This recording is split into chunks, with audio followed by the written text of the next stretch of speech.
Good evening. Good evening.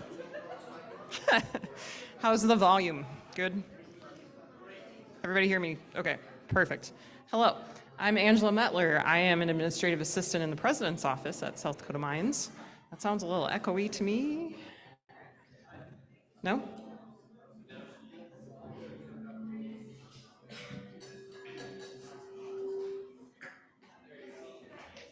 Standing too close to something.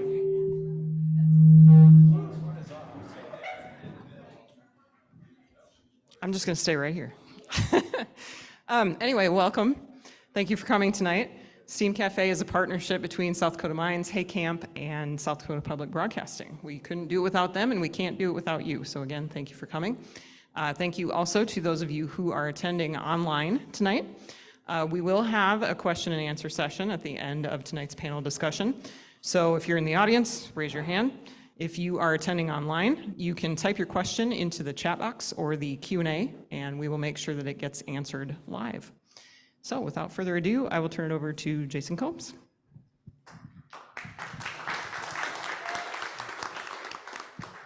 Cool, thank you. My name is Jason Combs. I work for a DoD program office called the National Security Innovation Network. I've been with the School of Mines, liaised to them for about 3 years, and just recently moved to a regional role. And I just say that because those of you that have seen me working with the school, it'll expand out a little bit here over time, and that's the reason for it. What I'm hoping to do today is we started looking at what are the DoD problems and what do the different talent areas throughout the U.S., what can they give that people may not normally see. And one thing that the School of Mines has focused on is critical minerals relative to the Department of Defense. So President Rankin and the faculty have spent a lot of time and effort at becoming an expert, not only at critical minerals, but from the perspective of the Department of Defense's needs. And what I'd like to highlight to y'all and kind of bring to your attention is how that's different than what we've seen in the past. So if you're paying attention or seeing articles, you'll see a lot more funding going towards Department of Defense problem sets, where traditionally you'd see it more at Department of Energy. And that may seem like it's real simple, but they're totally different languages and problem sets. And right now there's a big demand, and it's being underutilized or understood, if that's a word. And what I'd like you guys to understand is, one, how complex it is, and what that means as far as the problems out there, but also the opportunities. I'm going to frame this up a little bit just to kind of give some context here. And really what I'm hoping with on this is we've got four volunteers that are actually representative of two different teams of students that have worked on two distinct problems, that have volunteered their time during the summer to come out here to talk about this. They're terrified. They never have a good time. They're always very serious and stuff like that. But and I'll have them introduce themselves here shortly. And then we also have two faculty that represent both mining and metallurgical engineering that also have really spent a lot of time getting smart on this relative to the Department of Defense. So I'll start off with introductions, and then I'll go through kind of the framing. But before I do that, I see we've got faculty here. I know that we've got, do we have any local leadership? I know we've got at least one city council. Anybody else, Lindsay? Okay. Okay. Okay. And I know we have some students and we have some folks over here I'm not as familiar with. So what demographic am I missing? Okay, woo! Okay, awesome. Okay, cool. I just want to make sure that we're covering stuff. This is going to be open for questions that you guys have, and really I'm going to try to keep it focused from the student standpoint, because the other thing that we found is there's this thing of how do we get the younger generation interested, and I'm going to say the critical mineral supply chain. And I think we're onto something here, and I'd really like you to hear kind of their story. So with that said, I'm going to hand it over to Dr. Brickey, if you don't mind introducing yourself real quick, and then hand it over to Dr. Carlson. All right, thank you. Yeah, I'm going to stand a little bit away from the speaker here. My name is Andrea Brickey. I'm a professor in the Mining, Engineering, and Management Department. And prior to coming here in 2015, I worked in industry. I've had the opportunity to work all over the world and see mine a lot of different commodities in a variety of places and locations. So I'll hand it over to Brett. Thanks, Andrea. I'm Brett Carlson. I'm an assistant professor in the Materials and Metallurgical Engineering department there at South Dakota Mines. Been there for just a couple years, but I did my undergraduate there as well, so it's definitely home for me. And my specialization is in extractive metallurgy. So taking the stuff that the mining engineers get and process, and then taking it into product and material we can use. I'll hand it off probably to the folks in the front here. Hello there, my name is Emma Thompson, and I'm a senior environmental engineering student at Mines. My name is Annika Schooler, and I am also a senior studying environmental engineering. I'm Calvin Tom. I'm a PhD geotechnical engineer at the Civil Department. I did both my undergrad and master's there as well. Hi, my name is Hunter Paxton. I'm going into my 5th year in computer science at Mines, kind of with more of a focus in machine learning and artificial intelligence. Awesome. Yeah, feel free to clap whenever. So the first thing I'll point out is, out of that group, if you heard the disciplines that they're in. So we actually, I mean, people are probably, hey, how does computer science go into this? So they'll talk about that a little bit. Also the fact that we have a PhD candidate that's working in a summer fellowship on this. So really kind of a diverse group. What you're not seeing is, I'll let them talk about it, but they're in the process of working in an ensign program right now, working for Picatinny Arsenal, which is up in New Jersey. It's an Army installation. Working on stibnite, which we have a local business that works on that. It's an energetic, and I don't know any more than that, so don't ask me any questions on that. I'll have to point it to somebody else. But who they also have is also a policy person from University of Virginia, and they also have a person from Earth Sciences that's out of Washington, St. Louis. So there is a lot more to this critical mineral supply chain.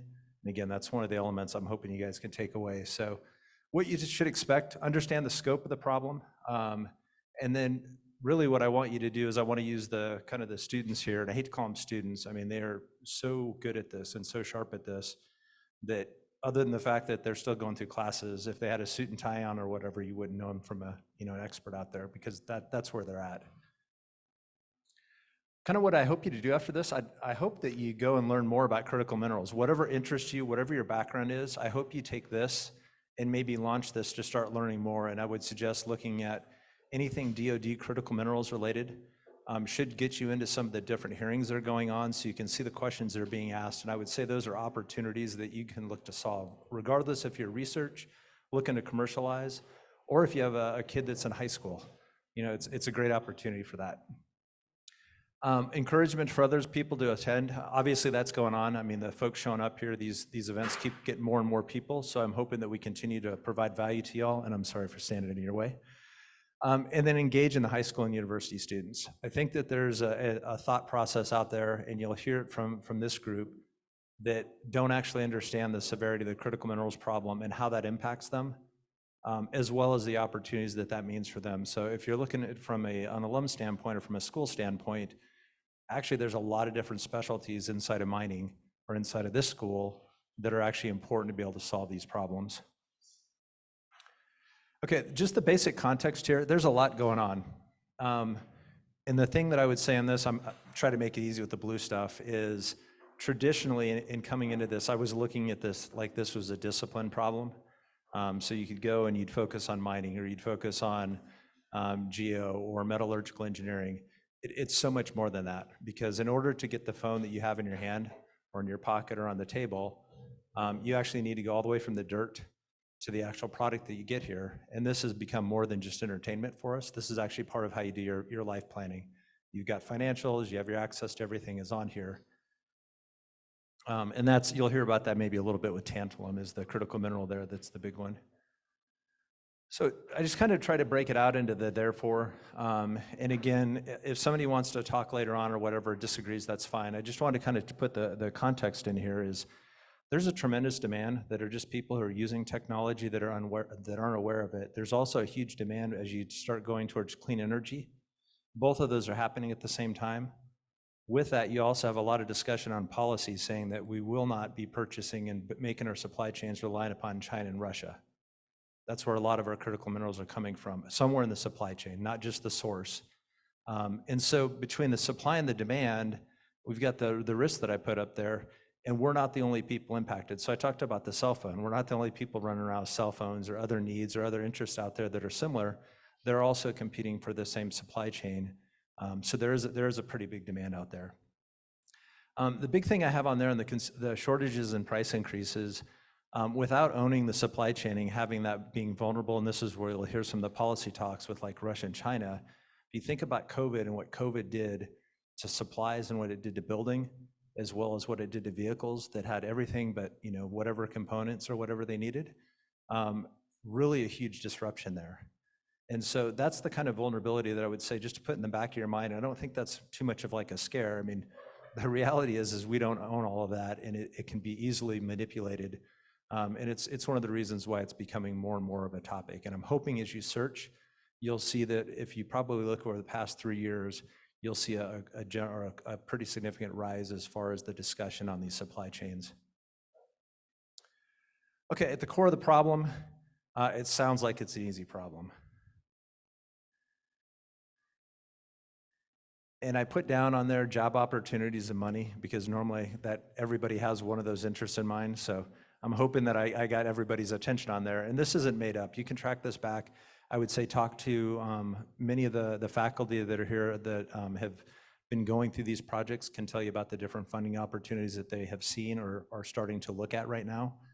But the middle statement in there is understanding the system. Whoever does that first is going to have a major competitive advantage. And I can't overstate that. This is like so emergent right now. And the great thing is we've got a school that this is what the focus is. And so this is the opportunity, and I hope to kind of uncover that a little bit more. Okay, this right here, that's part of the team that was working on this with a group of about 10 to 12 faculty over the past 2 semesters. And what that is, the question is what is the supply chain taking tantalum from the Congo to your electronic device? Getting a framework for that probably took 5 or 6 months. And that is extremely high level. I mean, it only is tracing like one step. It doesn't get any of the breaks or anything like that of where something goes down a different chain. But nobody else has done that yet. And the amount of conversation that this has generated with Annika and Emma has been huge. Whenever they go and present this, people want to talk about this because they haven't seen something laid out like this. The cool thing with their structure is they can apply it to one of any of the 50 critical minerals. Critical minerals is defined by the US. There's other definitions, but there's actually policy and there's actually funding tied to the term critical mineral. I'll have that on the very last slide. This it's going to cycle through. The question on this is, what is the domestic supply capacity of stibnite in the US? That's what you have to answer. And we're not done. And so I want to really emphasize that it's not as easy of a yes or no or yes, we have it. That's probably missing. That's at least 40 questions. And depending on where you go on any of those chains, you could end up in a different location. And so I just wanted you guys kind of have that context as we kind of have the discussions here with these different teams, so that you understand if they're keeping it at kind of a higher level or if we're kind of moderating it there, because it's really easy to go down into the weeds. And they've both dealt with this, working with the different sponsors. But as soon as somebody goes down in the weeds, unfortunately, we're no longer solving the bigger problem. And so it's really difficult to kind of keep that systems perspective to see how the things are linked together. So with that said, I'm going to hand it over. You guys can, figure out who wants to talk. But if you wouldn't mind briefly just talking about your project and kind of what your team composition is, and just broad kind of takeaways, maybe about 4 minutes, and then we'll hand it over to the two of you guys. I'll give you time to discuss who's going to talk. So.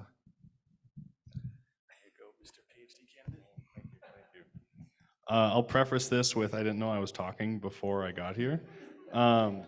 So our team, we're looking at stibnite, which is the DoD's main function with that is they're looking at it for primers, for like explosives and stuff like that. And right now, I think China controls roughly 90 to 95% of that. And we have no domestic way to produce that. So really what the problem has been looking at, how can we up our production numbers to meet our consumption needs? How can we go through, globally, what does it look like to trade with other people besides China when the second largest producer of this stibnite mineral is Russia, two countries we don't really want to deal with. So it's been really interesting to look at the supply chain issues that deal with that. Like Jason mentioned, we started with one question, what does the national stibnite look like? And that has spiderwebbed into at least 40 different questions that each could have their own summer's worth of research. It's been really cool working with the 3 other different people on this project. Some of the largest struggles that we've dealt with is like terms. So like antimony could mean a lot of different things. There's 100 different types of antimony. So when you talk to one official, what type of antimony are they talking about? Is it antimony sulfide? Is it antimony oxide? Is it some of these other different derivatives of antimony?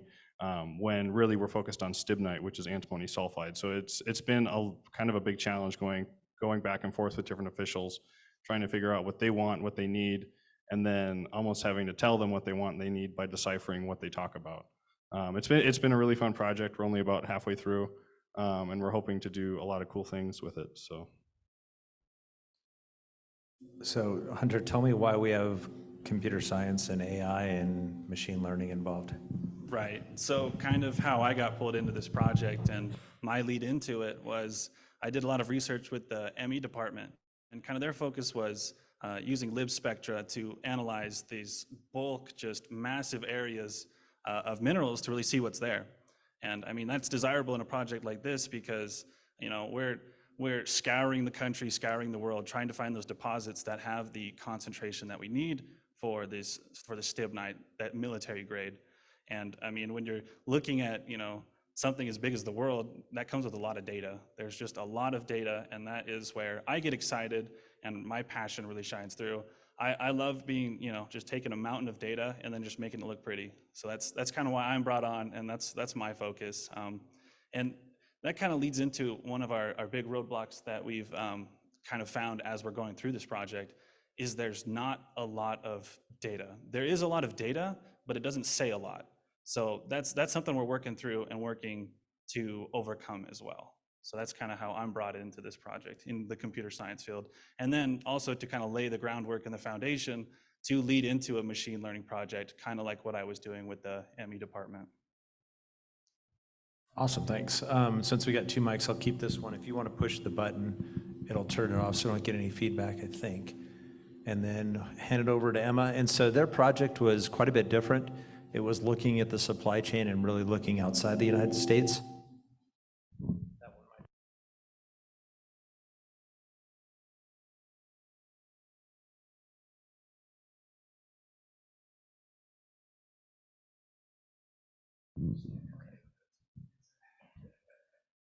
Technical issues, okay. Really quick, I just want to say, I think this is funny because it looks like team versus team, and it is. Just kidding. It's honestly ironic because that's not how this project has been at all. It's required so many different people of so many different backgrounds, and first off, it's been really fun for us students to be a part of this, to kind of see how many different people and skills and backgrounds it requires to put together something such as this. So I'm gonna hand it over to Emma. So yeah, a lot of what we were looking at was some of the issues going on in the DRC with their tantalum extraction at small artisanal mines. And some of the big problems we found were, as Jason mentioned, the vulnerability we have. But the biggest thing we found is the traceability is just non-existent, basically. It was a lot of, you wouldn't believe the things I was having to look at to try to find where something was going. I was even on Facebook at one point for part of my research. And it was a very interesting project, just having all of the freedom in the world, but all I could do was look at a computer to get that information. But we did it, and it took a lot of, looking at very random sources. And yeah, I think the biggest thing, we definitely found issues with the traceability schemes. As Calvin was saying, the language is so interesting, especially when it comes to mining, just because there's so many people talking about things they don't understand. And so you can't find a solution without everybody understanding what you're actually talking about. So that was an important thing, that we wanted to take the time to really define the terms we were using, so there was no miscommunication. And then another thing was definitely the human suffering that we found. That's something I'm very passionate about, just as someone who's currently working at a mine as an intern. It's been very humbling to see the differences in how mines in the US are compared to out of the country. So that was definitely a big realization. Shoot, what? I'm fired already. Shoot.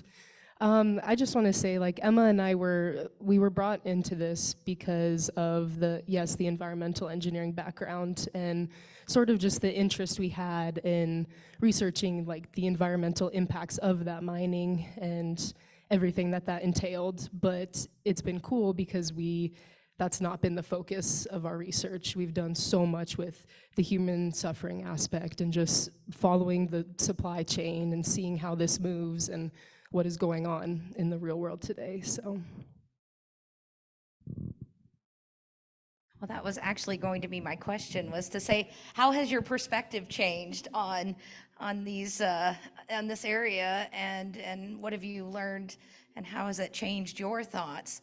So let me ask the gentleman over here how this has changed, especially coming from, like, computer science, a completely different field from mining. How has this changed your perspective, or this research, your work here?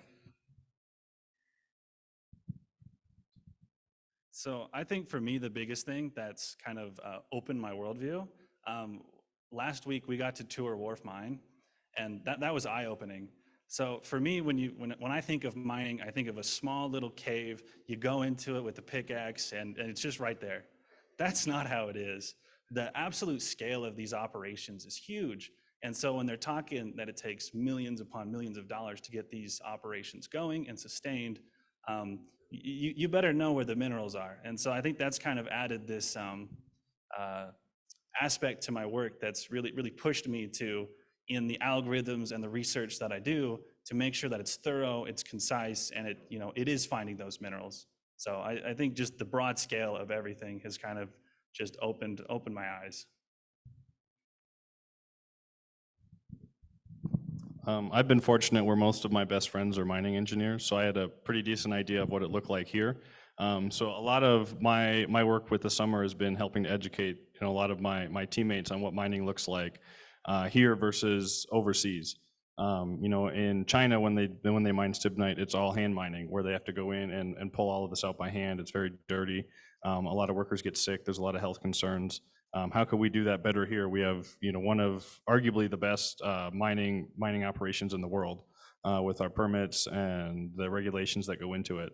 So it's really been educating people on what it looks like if we do it here versus somewhere else.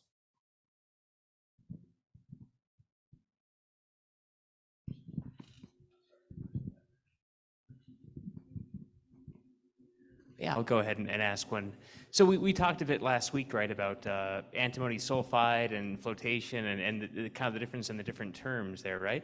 So how do you guys think an understanding of those different kind of antimony derivatives and stibnite as a mineral, right, as a material, how does that change how you're looking at the problem? Well, we basically redid the whole problem that evening.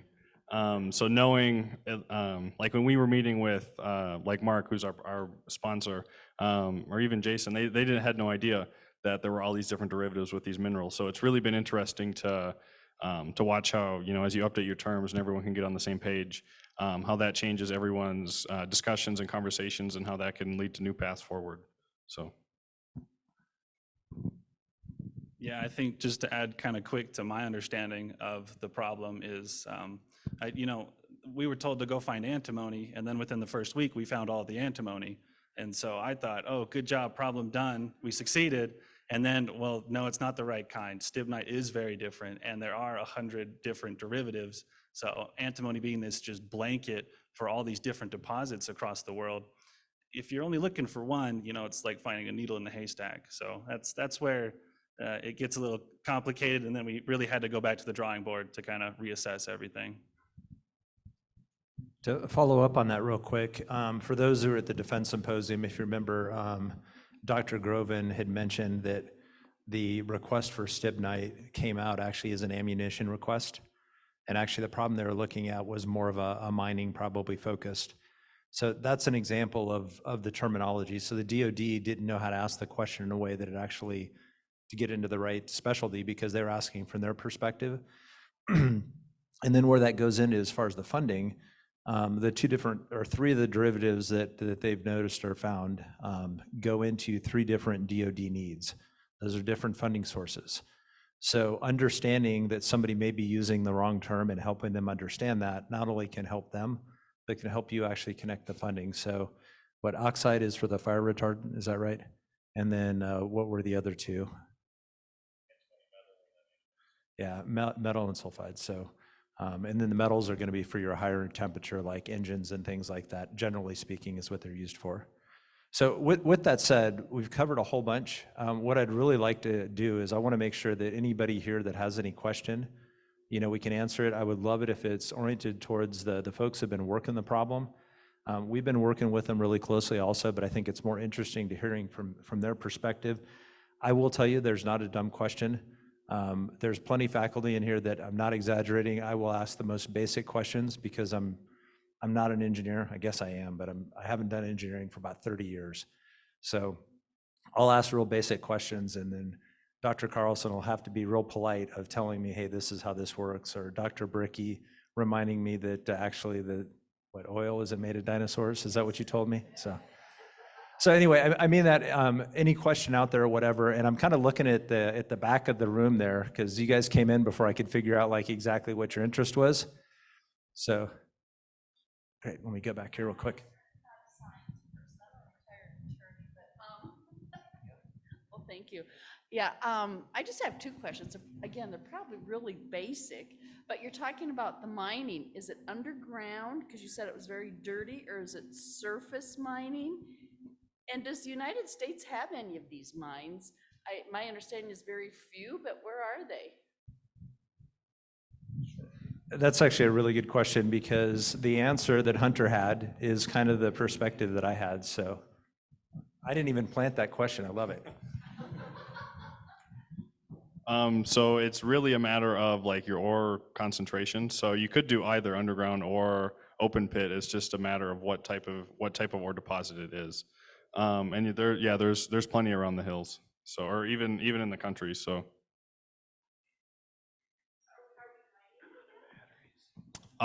Currently, there's a mine in Idaho called Perpetua, and they're set to be the only mine in the country to produce antimony.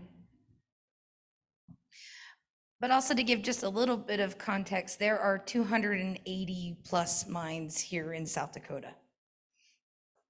Quarries, and mostly quarries, so for road material. I've got one of those dumb basic questions because you're talking about, well, you've got different derivatives or whatever of antimony. And I guess it's not quite clear to me why it is so important to be talking about stibnite versus the oxide versus the metal. I mean, you can certainly make antimony sulfide out of antimony metal or anything like that. Is it a question of economics? Is that what we're dealing with? Is that what's the driver? Yeah, it's mostly the economics behind producing stibnite. To go from the three different derivatives that we've looked at, it's costly to go between the three. Okay. So that's the main driver. Okay.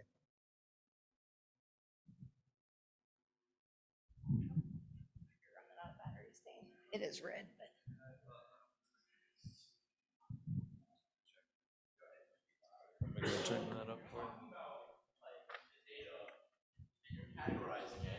So what type of categorization are you using for that data, and how are you doing it?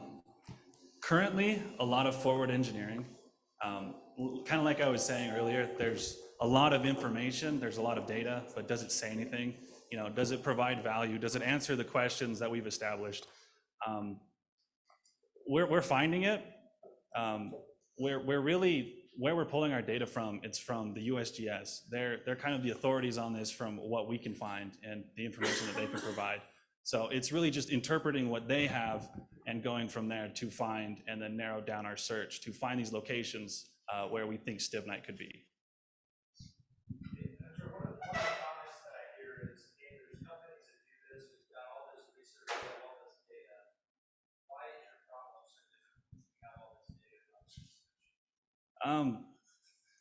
And right, so there's so much data, but I can go out and I can make you so much data. I can go through, I can say, oh yep, this is here. I can, just kind of off of my gut feeling, I can make all this data. But is it, is it relevant? Is it actual? Is it true? Am I misleading you? So that's kind of what we're going through. We're sifting through all this data to really find the facts, the ones and zeros. And kind of when you look at the global scale of things, there's so much. So many people have independently for years gone and done the same thing over and over again. And it's really just, is it good? Is it telling us what we need to know?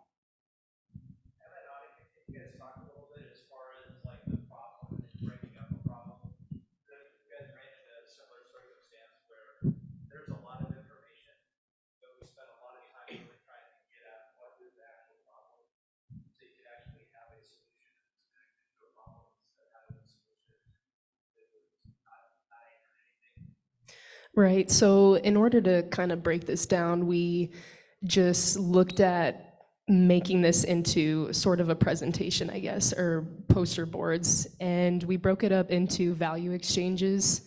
I believe we had 9 total, but what this was different buckets of information, and value exchange 1 dealt with like the more so overarching picture of this that included like the human suffering, the environmental impacts, and we sort of described each of these in each value exchange.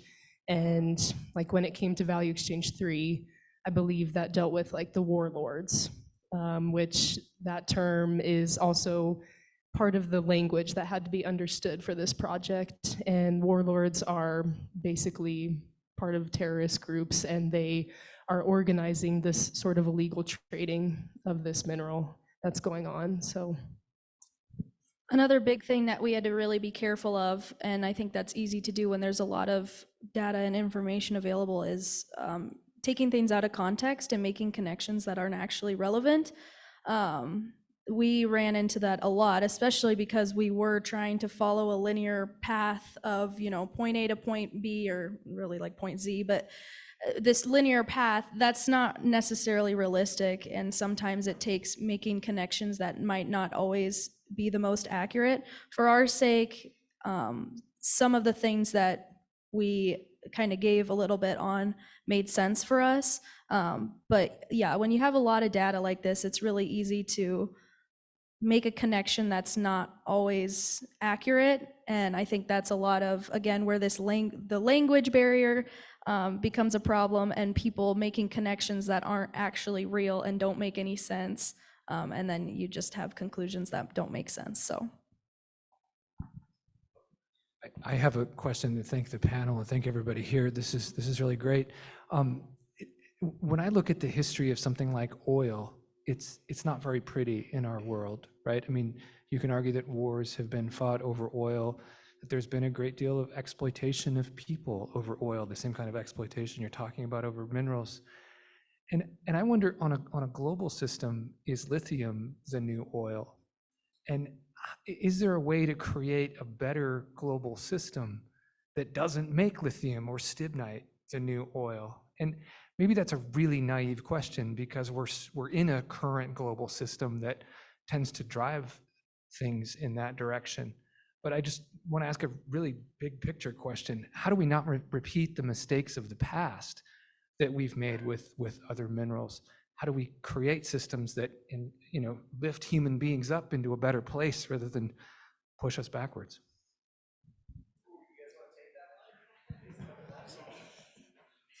Thank you for the question. I guess I would say shifting the focus from money as the driving factor for all of this in the global system to humans and safety, and kind of realizing that there's things bigger going on. It's kind of just basic ethics, I guess. I think also, I mean, obviously our part of, or our point of research isn't lithium, but the whole point of the research we have been doing is to be able to create a kind of procedure to go through for different minerals that we can look into if we're able to if we're able to invest in that in the US. And I think shifting from having to outsource so much out of country where the regulations are not as stringent as ours, that's been one really huge surprise for me with my experience at my internship so far. I work at Wharf. The amount of regulations is insane, and it's a good insane. I mean, that's how it should be. And like you said, you know, the history with oil, the history with mining is the same way. A lot of people are scarred and scared, and I think it's the fact that we have so many stringent regulations is a good thing. And if we can keep those things in the US where we have those regulations, that's better than putting that burden on people who don't have that representation to fight for regulations like that. And then also really quick, like this isn't so much focused on lithium per se, but just making that basic awareness of this situation and what's going on, because it's part of something we use every day, which is cell phones. And if we could get everyone on board and just be aware of the situation, that could just perhaps change the mindset, I guess.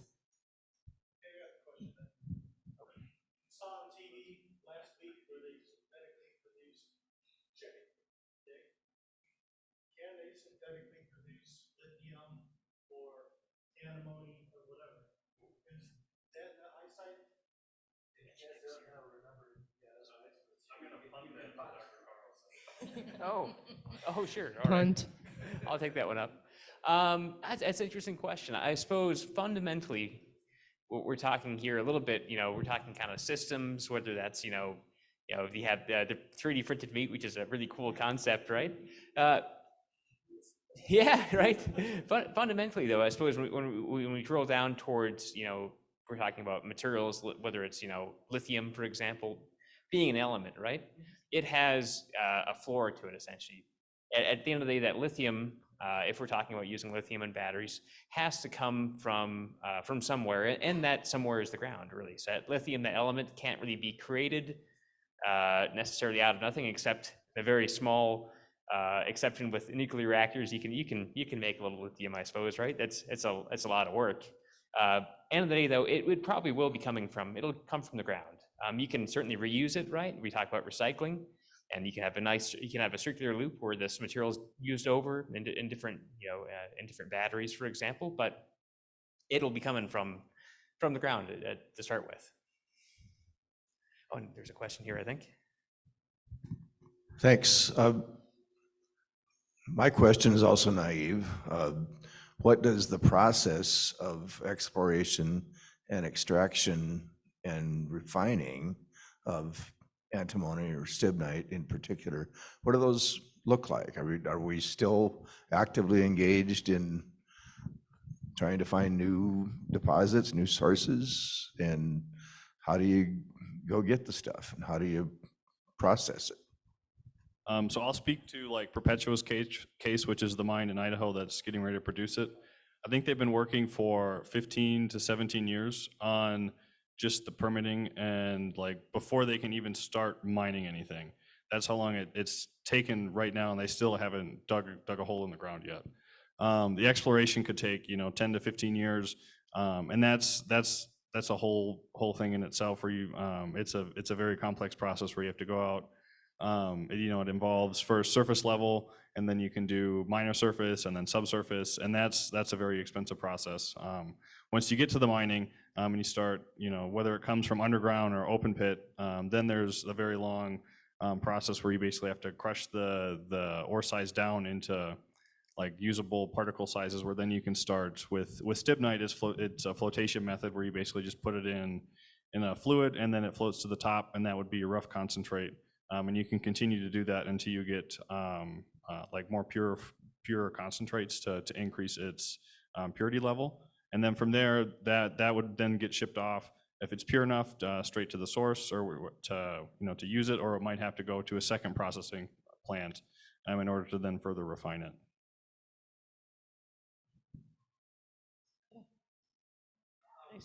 One follow-up I want on that.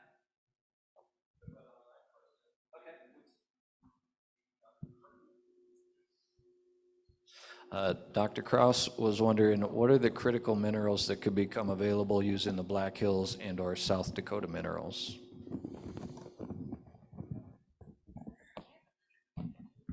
Sure. Well, there are 50 minerals listed by the United States right now as far that are considered critical. And usually what that means is that we do not have a supply, or we're not actively producing enough, or are getting it from countries that could eliminate it, right? We just saw that China has now eliminated their exports of gallium and germanium to the United States, which those are important metals used in chip manufacturing. So, but for what we have in the hills, we are actually very mineral rich. In the past, we've mined tin, which is listed critical mineral. We have tantalum here in the Black Hills. We have lithium. We have tungsten. We have quite a few minerals that are on that list. There's rare earth elements that we have in this area, just across over into the kind of the Wyoming Black Hills. So there are there's a lot of minerals in South Dakota. And manganese we have in central part of South Dakota. This isn't just isolated to the Black Hills. There are minerals elsewhere in South Dakota that are on that list of critical minerals. Dr. Carlson, do you mind talking? We were talking flotation here just a minute ago. So what we have here are like just two case studies. We're trying to take a really complex problem and trying to figure out some way to be able to understand, to be able to apply to 49 other critical minerals on these different projects. One of the things I don't want folks to take away, and I know most of you in the audience realize this, I did not. Can you talk briefly like the difference between like stibnite in the flotation versus like rare earths? Rare earths, like, oh, I can get a concentration of 6% and I've solved the problem. Can you talk about the difficulty and how some of the different minerals, how difficult it is, or manganese, even the manganese nodules? Yeah, sure. I can give some context there for sure. So when we talk about flotation, right, when we're talking about mineral processing, when we take an ore out of the ground, right, it's going to be composed of a bunch of different minerals, right? You can imagine picking up a piece of granite. You can see all the different colors in a piece of granite. Those are all corresponding to different minerals, and you're going to want to get some out and leave some behind. And flotation is by tonnage and by use probably the most important way that's done. And it's done by taking, essentially, you grind your rock into a slurry with a bit of water, and then you add in essentially what amounts to special types of soaps that attach to some minerals and not other minerals. And by bubbling air through that slurry, you can get the minerals that you want to float to the top, and you can scrape them off. And it sounds kind of simple when you put it like that, but there's certainly a lot of science that goes behind it. And that is responsible for making pretty much all the world's copper, most of the world's rare earths. All the stibnite is made by this method. But that's not the end of the story.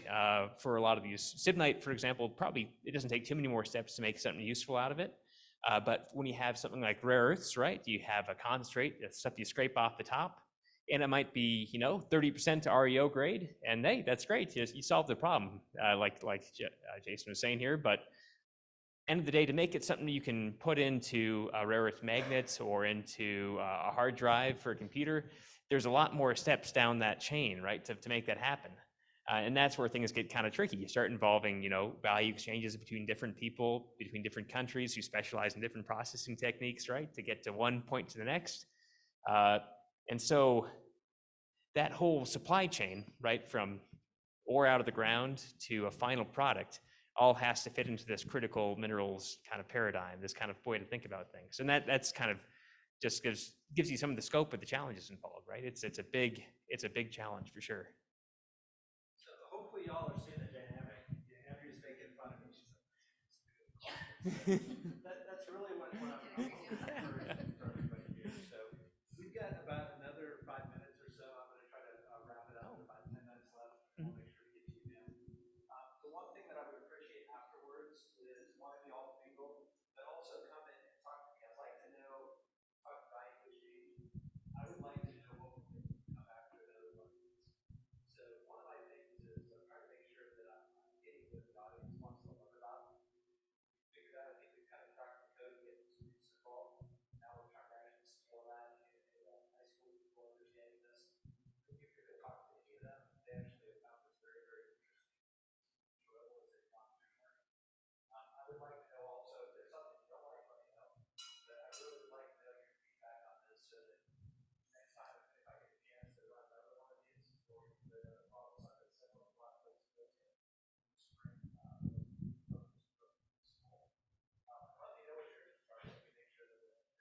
Hi, this is for the geologist. I'm just curious if tannerite could be looked at as an explosive detonator rather than the stibnite, or if it would be economically more viable? So I'm a geotechnical engineer, not a geologist. So I have no idea, I'll be honest. I actually teach explosives engineering, so I can tell you all about tannerite. So tannerite is actually what we call you're gonna get a lecture in explosives engineering right now. All right, tannerite is actually what we call a binary explosive. So it's made up of two components. Those two components by themselves are completely inert or relatively, they won't do anything. You mix them together and you add a high velocity impact to it and you get a big boom. So tannerite, what it is ammonium nitrate and aluminum powder. And you mix those two together, shake them up, confine it, hit it with a high velocity rifle bullet, and you get a big boom. So there are most of the explosives we use are derivatives of natural gas. So for some of our primary explosives, but they're all chemicals. A lot of the big ones are PET. I could give you the really long names, RDX, PETN. The military uses different explosives, but actually the mining industry uses the majority of them. So we use about 70% of the commercial explosives produced in the world. So. All right, there you go. I'm sorry. I like talking about explosives. Or as they say, energetic materials. They do call it that. That's the nicer way to say it. We probably have time for one or two more questions. The one thing is, as you guys are thinking about the next question you want to use to stump Annika or Emma, that I'd like you to think about is what we've talked about tonight. We've covered policy, we've covered human suffering, we've talked about energetics, we've talked about separation mechanisms, we've talked about the value chains, we've talked about the economics. We didn't talk about policy too much. I think I mentioned briefly, they've got actually a policy person on their team. So that's really what I'd like you to take away from this. Whatever you're interested in, man, there's a way to tie it into a true need. And the amounts of money that are going towards trying to solve the critical mineral supply chains in the Department of Defense are huge. There are amendments that have been proposed. Now, they haven't gone through or anything like that, but there's discussions of like billions of dollars. The scale of the DoD comparison to all the other agencies, I mean, what's the word I'm looking for besides just like, it's like a magnitude at least. I mean, it's substantial, and it's one area that I think is underutilized. It has a huge need, and right now they're concerned about executing their funding because they don't have enough people that are coming through trying to solve their problems. And I think it's because there's a disconnect on not only the terminology, but also understanding the scale of the problem. So those are some of the things I'd like to just highlight for folks. So you guys talked about policy. You gave the example of the mine in Idaho that's been under permitting for 17 years, and that's not an uncommon thing in the mining industry. You say the DoD is super funded and focused on critical minerals, and yet our administration doesn't seem to feel the same. I mean, there have been several projects that have been turned down or their permits taken away recently.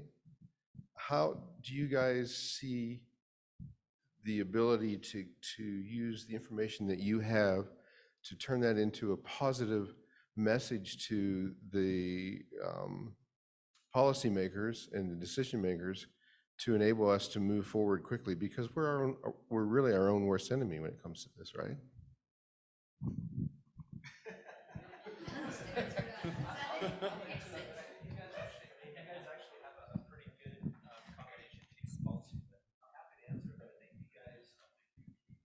These are great questions that you're actually going to be right in the middle of. I think a big thing is, things like we're doing today. I think educating people about what mining is actually like and the huge need for it here in the US is a huge thing. I mean, obviously this doesn't always happen, but our hope is that policy decision makers are making decisions in reflection of how the majority feels. And so if we educate people on the actual reality of mining and its importance, then hopefully those decisions start reflecting how people feel about that. But I'd say that a majority of people in the US don't really understand what mining is. And so as long as that's the case, of course the policymakers are going to make decisions that reflect that. And so, yeah, I would say education is our best friend in that sense.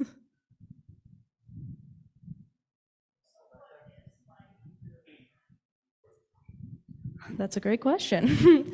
I would say, again, it's a complex question that, like they were saying, I recently, last week, had the pleasure of taking them on a tour of Wharf, and it's so much bigger than you realize, and it's not, it's not necessarily the safest job in the world, but it's not this, you're in this hole all alone and you're scared and, all this stuff is going on. There's so many regulations in place to keep you safe and the environment safe. I mean, I'm on the environmental team at Wharf, and I mean, it's daily testing and making sure that all of these things are going right.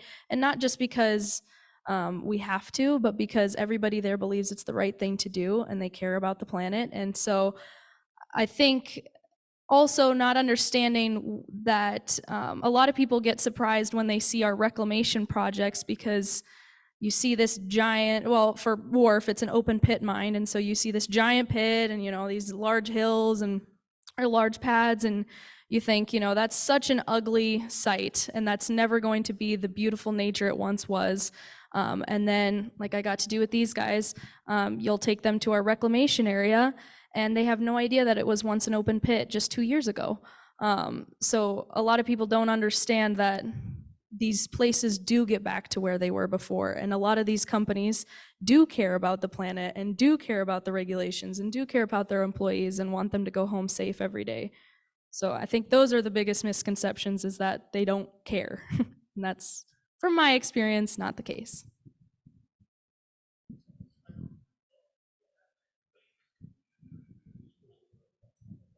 There we go. I need the light on. Who let him have a mic? To the kind of value exchange for these sessions, maybe along this topic, is, do you have recommendations or a call to action so that I sit in here in this room as a teacher, a student, a politician, a voter, employee, employer, investor, inventor? What do I take away that I could do to impact this challenge? And that might go for future sessions as well. Keep attending these things. But yeah, thank you for the question. I guess just reaching out to us if you want to know more, if you have questions, and as a teacher, you inform your students of the things that the world that they're growing up in today, and trying to inspire them to be willing to try to do something about this all and being aware of it. And, as a politician, just being aware of both sides, and with the mining situation, just being aware of the implications, yes, of everything, but also how necessary it is. Yeah. I think also a big thing is reaching out and asking questions. My boss is the environmental manager at Wharf, and he was telling me about how many reporters that he's reached out to invite them to come take a tour at Wharf. And I think he said of the 90 or something he's asked, 2 have accepted and have actually wanted to come and learn. And for the most part, every time, and as he says, he's not there to change their minds. He just wants people to be able to see what it's like, because again, it's not what you expect. When I first, my first day there, I was like, this is not what I thought this was going to be at all. And so I think reaching out to people like that and saying, I want to learn. I really just want to learn, and I want to see what this place is about. You'll find that more often than you think, they are more willing to have you come out and have you learn. And because they don't get that a lot of people, especially in mining, people just don't really want to know, I guess. And so I think they'd be more than happy for people to reach out. But also, I mean, there's so much that you can just keep in the know on all of the hearings and trials and things like that. For as far as I know, they're almost all public, and so you can tune in and hear the decisions that are being made and seeing if they're what you agree with, or if you don't, or if you want to tune in or kind of add your opinion to that. I think you can. So I think just doing everything you can to stay in the know and making your voice heard. And if you don't understand, asking the questions so that you do. Okay, I'm going to keep us on time and everything. I really appreciate everybody coming. A couple things, real quick answer, I guess, to yours, Aaron, is I think it comes to also into the entrepreneurship. So with the decision support tool, not a very good name. I'm not like selling it, but that they're working on, there's actually a tremendous amount of potential for that as far as value. If you think about Google, you think about eBay, you think about Amazon, that's all about getting access to data very quickly on what somebody in here needs. That right there, that's what they're working on, and that's the secret of it. So I think actually having people and really getting that going. I know, Aaron, you're involved in this, but developing entrepreneurs that realize that they're an engineer, but maybe they're actually, they want to go out and they actually want to run a business, and they maybe want to, have a bunch of engineers working for them. So a CEO obviously is a little bit different than a CTO, but I think getting people to look at these, so they're looking at them as an engineering problem, but also what's the value that I could provide and what's the business I could build. We've got examples of that locally. IMP is one at the STIB night. And then the other thing I'd tell you, this is where these came from is with Ensign. Part of what we do is we look to really understand the DoD problems, and we try to help frame those up and get those into, this one was supposed to be a senior designer at Capstone. Weren't able to do that, but Dr. Kellar and Dr. Lingwall worked at getting basically some of their students working on it. And then also, like I said, we had about 10 to 12 faculty that were meeting working on this also. With this team, they're working on an X-Force Fellowship, which is a summer internship program done at Ensign. But what I would say is, regardless of what your discipline is, if you're interested in continuing to kind of further the critical mineral supply chain knowledge, come talk to me. I think capstones or senior designs are probably the easiest entry point. Industrial engineering has an entrepreneur class. It's a graduate level, senior level that Dr. Wolstead is teaching. Aaron or myself can probably help you on that. That's kind of a good entry point of not only the entrepreneurship, but we might be able to put a critical mineral problem in there. That one will be a little bit difficult because it's kind of short, and these have a tendency to require a lot of base knowledge before people can tackle them. But those are kind of the two big areas I would say as far as stepping forward is continuing to promote entrepreneurship locally. I think folks don't understand that there's actually a lot of people that if they'd seen other entrepreneurs around them, they may actually go down that road. The thing is, we just don't have that many people around here. I think that kind of helps on that. And then the other one is anybody who wants to bring one of these problems into their class, please come talk to me or any of the faculty here. I'm seeing a bunch of folks that I know. Come talk to one of them and we'll get in contact and figure out how to make it happen. So any last comments or anything like that? Oh, go ahead. Don't forget the old books that are not digitized yet. There's a lot of information still out there that you can use. Old libraries, old maps, all that stuff. I'm going to look at you as the computer guy, so figure out how to digitize that. So use the black box stuff and make that happen. No, I'm just kidding. So, hey, again, I really, really appreciate it. I will hand the mic back over and thank you again for the opportunity to present this. Thank you, everybody. This was awesome. I just want to, again, thank everyone for coming. We do this every third Tuesday. So next month, the date is August 15th. The presentation is going to be by Dr. Tanvi Govill, who is a research scientist at Mines, but is joining the faculty full-time starting in the fall semester.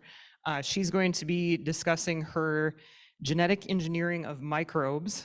She presented I think it was last July, and is going to be updating us on her genetic engineering of microbes into bioplastics and biofertilizers. So we hope to see you next month. Thank you.